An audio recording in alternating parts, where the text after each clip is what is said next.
Kinakailangan, hanggat hindi na-solve lahat yan, tigilan muna. Yung sinasabi nila na kailangan na ibalik na muna from start at ulitin. If that's possible, I think that's the only way to resolve it. Mahirap yung nawawala yung tiwala ng tao sa lottery.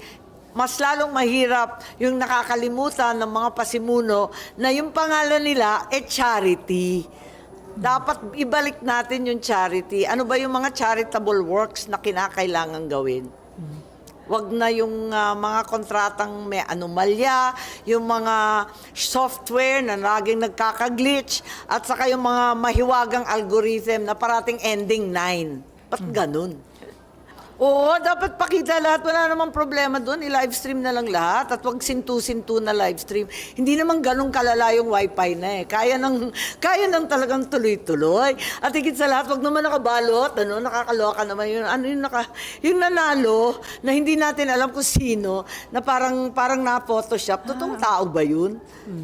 Ganon. Dapat pakita naman ng winner. Pag malaki mo, di ka naman mabi-BIR ka agad-agad eh. At hindi ka naman nanakawan ng lahat ng kapitbahay. Pakita naman yung face.